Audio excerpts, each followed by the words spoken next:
Bonjour et bienvenue sur les Vitamines du Royaume pour cette série exceptionnelle de Qui est l'épouse de Christ? Alléluia.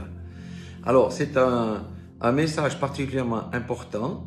Pourquoi? Parce que nous savons que l'heure est avancée, que le retour du Seigneur est proche et qu'il vient enlever une épouse sans tache, ni ride, ni rien de semblable. Alors, qui est cette épouse mystérieuse? Donc, il est vraiment hyper important dans ces temps de la fin donc, de bien comprendre ces choses. Alors, notre Dieu est le Dieu de la révélation, mais la révélation, c'est la révélation des paroles qui ont déjà été posées par les prophètes, par Jésus-Christ, par les apôtres, et tout ça, c'est contenu dans la Bible. Donc, nous allons nous baser sur ce livre, la Bible, pour découvrir qui est l'épouse de Christ. Alléluia. Et nous allons la découvrir en détail. C'est pour ça qu'il y aura plusieurs petites vidéos. La première sera peut-être un peu plus longue, mais je ne vais pas trop traîner, de manière à ce que nous puissions bien comprendre et digérer ce que la parole de Dieu nous dit. Alors, nous allons la découvrir en détail comment? Dans le sermon du mont sur la montagne. C'est la première des choses, très très important ici, mais surtout au travers de 7 femmes. Esther, Ruth la Moabite, Rahab la prostituée, la Sulamite de Cantique des Cantiques, la femme vertueuse de Proverbe 31, Marie, la sœur de Marc, et finalement celle du psaume 45, qui est l'épouse dans toute sa splendeur, qui entre en fonction aux côtés de son roi. Donc c'est une série des plus importantes qui permettra à chacun et chacune de s'examiner, de se projeter, de prendre des décisions, de marcher correctement dans le sentier étroit, et bien sûr de se préparer au retour de l'époux et à entrer dans les chambres des noces. La préparation, c'est un processus, mais le but final, c'est d'entrer dans les noces de l'agneau. Alléluia. Donc nous allons commencer par la découverte pas à pas de l'épouse, de qui elle est, au travers du sermon sur la montagne. Alléluia. Pour ça, il faut aller dans Matthieu chapitre 5, verset 1 et suivant. Mais là, nous allons regarder les 3 premiers versets aujourd'hui. Alors, je lis dans la parole, Matthieu 5, 1, chez moi c'est parole vivante. Quand Jésus vit tous ces gens rassemblés autour de lui, il y avait une grande foule, mais il y avait ses disciples, bien entendu, mais pas que. Il monta sur une colline. Dans les autres versions, il dit sur la montagne. Je pense que c'est la montagne qui est plus correcte. Il s'assit et ses disciples se rassemblèrent autour de lui. Donc, première des choses sur la montagne, il y a un parallèle clairement qui est fait dans Matthieu. Matthieu fait souvent des parallèles entre Jésus et Moïse. Alléluia.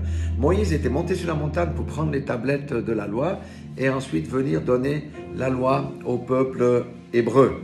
Mais lors de la transfiguration, vous savez, cet événement qui a eu lieu où il y avait 2 disciples avec Jésus, et il y a eu cette vision dans la transfiguration où il y avait Élie et Moïse qui étaient là, et les disciples avaient proposé de construire des tentes. Alléluia.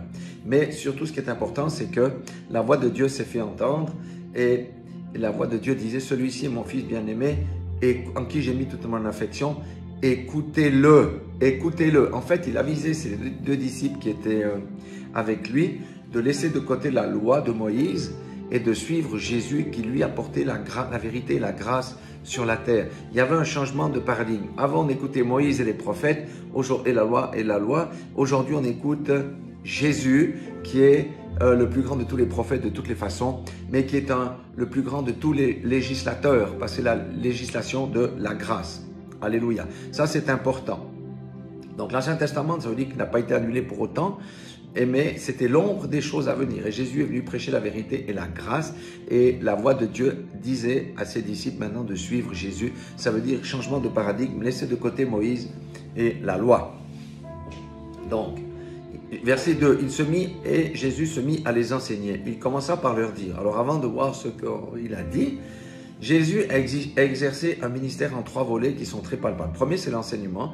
Le deuxième, la prédication. Le troisième, la guérison. Mais les hommes, en son temps, mais encore aujourd'hui, ont tendance à accepter le volet de la guérison, mais à mépriser ou à rejeter l'enseignement et la prédication, parce que là-dedans se trouve le médicament que chacun doit prendre pour être dans la voie droite. Alléluia. Donc, Jésus a enseigné sur la montagne, mais pas que là, il a enseigné des foules, il a prêché dans les synagogues, et bien entendu, il a guéri, il a ressuscité les morts partout où il est passé. Pourquoi? Parce que la grâce et la faveur de Dieu l'accompagnaient. Alléluia. Nous allons prendre maintenant le verset 3, où il dit « Heureux ceux qui sont conscients de leur pauvreté spirituelle, car c'est à eux que le royaume des cieux est réservé. » Il y a 2 choses ici. Heureux sont ceux qui sont conscients de leur pauvreté spirituelle, car c'est à eux que le royaume est réservé. Donc, on va prendre les deux parties de ce verset. Première des choses, il ne s'agit pas de la pauvreté matérielle, parce que certaines traductions, il dit heureux les pauvres en esprit, mais on ne comprend pas trop. Hein. Mais il s'agit de la pauvreté spirituelle. Mais qu'est-ce que la pauvreté spirituelle? La pauvreté spirituelle, c'est lorsque quelqu'un reconnaît la suffisance de Dieu et sa propre insuffisance. Je répète, lorsque quelqu'un reconnaît la toute suffisance de Dieu et sa propre insuffisance. En d'autres mots, c'est l'humilité spirituelle qui va se manifester ensuite dans la vraie vie de quelqu'un. Donc, l'humilité spirituelle qui va ensuite se manifester dans l'humilité dans la vie de quelqu'un. Alléluia, c'est ainsi. Donc, c'est l'humilité spirituelle. On reconnaît qu'on n'est rien, vraiment. On est insuffisant en toutes choses et qu'on subsiste par la grâce de Dieu. Et on reconnaît la toute suffisance de notre Dieu.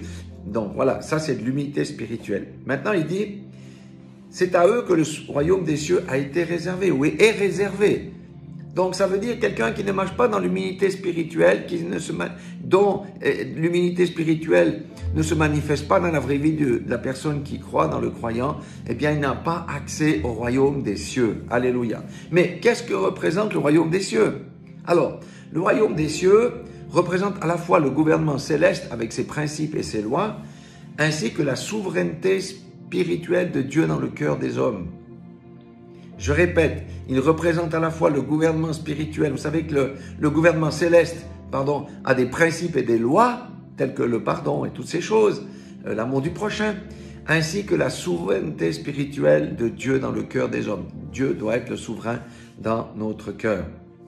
Et voyez, la manière de vivre de ceux qui se réclament du royaume doit donc être conforme aux lois du royaume dont Dieu est le souverain et Jésus-Christ le roi établi. Ceux qui sont entrés dans le royaume des cieux ont fait de Dieu leur souverain dans leur vie et Jésus-Christ Seigneur et pas uniquement leur sauveur. Amen. À quoi reconnaît-on d'abord le véritable croyant? D'ailleurs, le véritable croyant, on dit c'est un disciple, c'est pas un chrétien ni un croyant. Le véritable croyant, c'est un disciple. À quoi le reconnaît-on?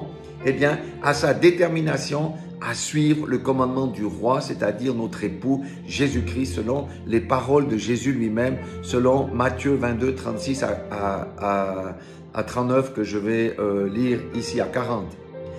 Matthieu 22, 36. Maître, quel est dans la loi le commandement le plus important? Verset 37. Jésus lui répondit, tu aimeras le Seigneur ton Dieu de tout ton cœur, de toute ton âme, de toute ta pensée. 38. C'est là le plus grand des commandements et le plus important. 39. Mais il y en a un second qui lui est semblable. Tu aimeras ton prochain comme toi-même. Verset 40. Écoutez bien ça. Tous ceux qu'enseignent la loi et les prophètes se résument dans ces deux commandements. Ça, c'est la grâce. Il n'y a plus besoin de se laver les pieds, laver les mains et toutes ces choses-là. Alléluia. Donc, voici en conclusion de cette première vidéo, le premier trait de l'épouse de Christ, c'est l'humilité envers son Dieu souverain et Jésus-Christ, son roi, son époux, ainsi qu'envers son prochain. L'humilité envers Dieu, reconnaître son insuffisance et la toute-suffisance de Dieu, la provision de Dieu, ainsi que de son époux, comme Jésus, Sauveur et Seigneur, mais aussi l'humilité envers son prochain. Quelqu'un ne peut pas être humble envers Dieu et envers son époux Jésus-Christ. Nous, pour le moment, on est fiancés, on n'a pas été encore dans les noces de l'agneau. Le plus juste pour nous, c'est nous sommes des fiancés. Eh bien, quelqu'un ne peut pas être humble envers Dieu, envers son époux, son fiancé, et être orgueilleux et manquer d'humilité envers son prochain. Voilà cette première caractéristique, ce premier trait que nous devons avoir à l'esprit, que chacun s'examine. S'il manque encore d'humilité, qu'il la demande, qu'il cherche la face de Dieu, qu'il se repente. Et le Seigneur va nous donner l'humilité parce que sans l'humilité, c'est le point de départ. Sans l'humilité, on ne peut pas obéir à la parole de Dieu. Sans l'humilité, on ne peut pas obéir à la voix de Dieu. C'est pas possible. Alléluia. Voilà. Soyez tous bénis dans le nom puissant de Jésus-Christ de Nazareth et que le Seigneur vous fortifie. Ne manquez pas la suite parce que nous allons voir en détail, comme je dis, qui est l'épouse de Christ. Et qui est l'épouse de Christ? C'est le miroir dans lequel on va devoir se refléter et voir si nous avons des choses à changer, etc. Soyez tous bénis dans le nom puissant de Jésus-Christ. Amen.